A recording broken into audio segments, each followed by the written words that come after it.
Di sini kami akan memaparkan materi tentang pengaruh kepuasan kerja terhadap kinerja karyawan di Indonesia.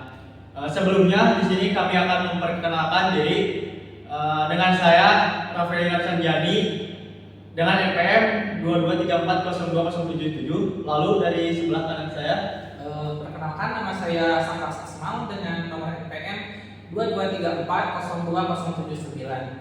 Lalu saya Nika Zahra dengan NPM 2234028080. Perkenalkan, saya Sifat Rianisa dengan NPM 223402081. Perkenalkan, saya Islina Sofi Kuratu Ain dengan NPM 223402078.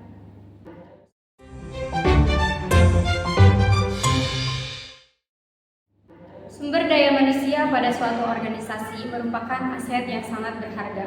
Pegawai merupakan pelaku yang menunjang keberhasilan pencapaian tujuan organisasi. Dalam dunia kerja, kepuasan kerja memiliki peran yang sangat penting. Kepuasan kerja dalam sebuah organisasi akan mencerminkan tingkat di mana seorang pegawai menyukai pekerjaannya. Perilaku terhadap seorang pegawai suatu pekerjaan dapat dilihat dari tanggapan dan reaksi emosional terhadap pekerjaannya. Kepuasan kerja merupakan sikap menanggapi dan reaksi emosional pegawai dalam memandang pekerjaannya yang dapat tercermin dari perilaku pegawai dalam menilai baik buruknya dan menyenangi atau tidak menyenangi pekerjaannya. Kinerja pegawai sangat berpengaruh bagi kesuksesan sebuah perusahaan. Kinerja atau performa pegawai yang bagus akan berbanding lurus dengan nasib baik dalam perkembangan bisnis perusahaan. Sebaliknya, kinerja yang buruk akan berdampak buruk pula pada perusahaan. Maka dari itu, pengaruh kepuasan kerja terhadap kinerja perusahaan akan sangat penting.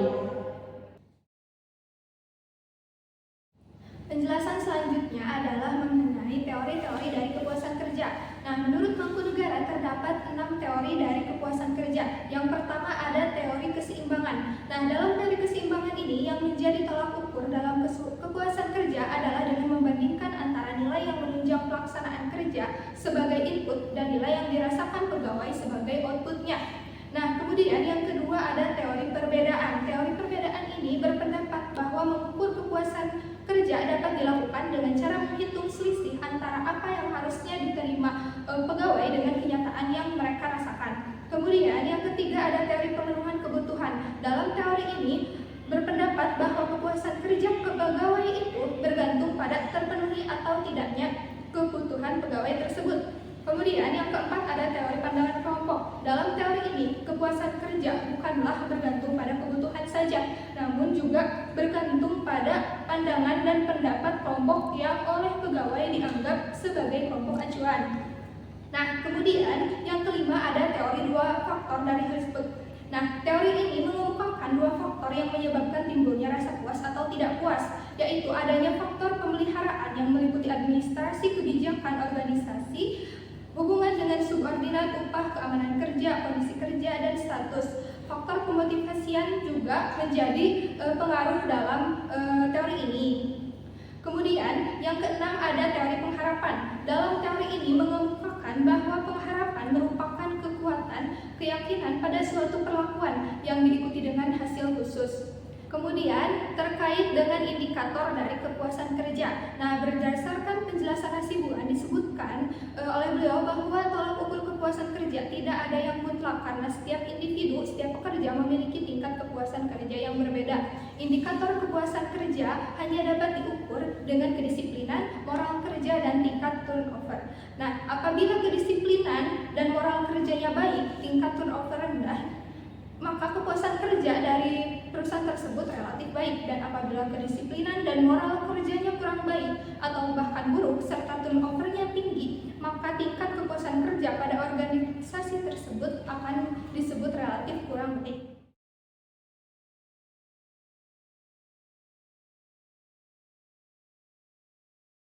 faktor-faktor yang mempengaruhi kepuasan kerja yakni satu, kesempatan untuk maju. Terus yang kedua, keamanan kerja. Lalu yang ketiga, gaji. Yang keempat, perusahaan dan manajemen. Yang kelima, pengawasan. Yang keenam, faktor intrinsik dari pekerjaan. Yang ketujuh, kondisi kerja. Yang kedelapan, aspek sosial dalam pekerjaan. Lalu yang kesembilan, komunikasi. Dan yang terakhir, fasilitas. data yang terkait. Pada tahun 2022, tingkat kepuasan kerja di Indonesia berdasarkan survei PwC sejumlah 73% tidak puas dengan pekerjaannya. Berarti hanya 27% saja yang puas terhadap pekerjaannya. Kemudian pada tahun 2023 terjadi peningkatan yang sangat signifikan terkait kepuasan kerja.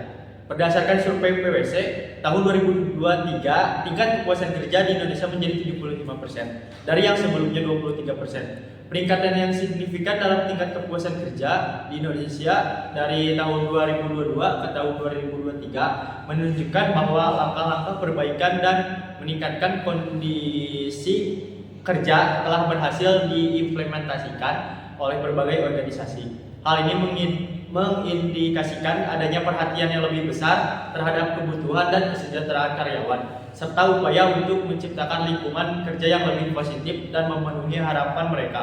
Dengan demikian, hal ini memberikan harapan akan potensi peningkatan produktivitas dan kualitas kerja.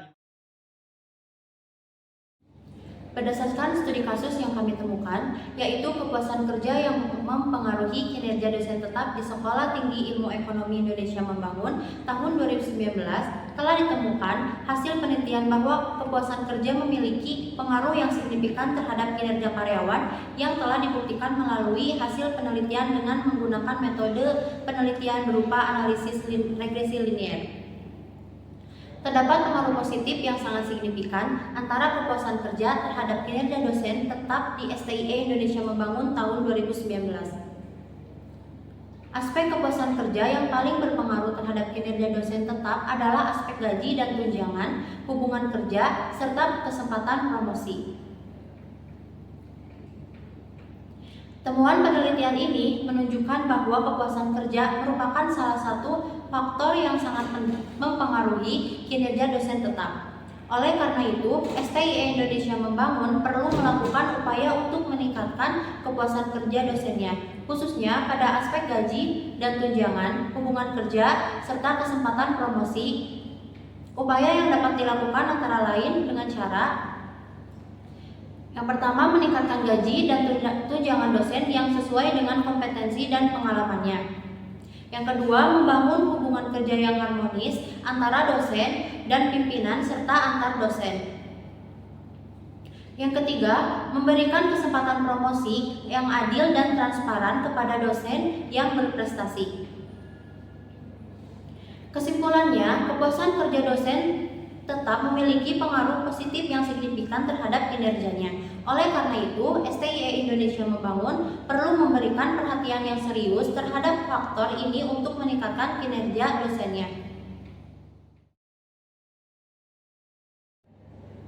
Dari materi yang telah dibahas, dapat disimpulkan bahwa kepuasan kerja memiliki dampak yang signifikan terhadap kinerja individu dan efisiensi organisasi.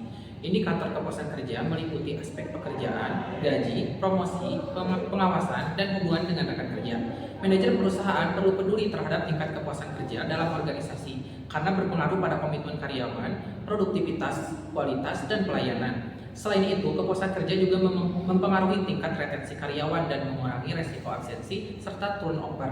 Oleh karena itu, memperhatikan dan meningkatkan kepuasan kerja merupakan strategi yang sangat penting bagi kesuksesan dan keberlanjutan sebuah organisasi.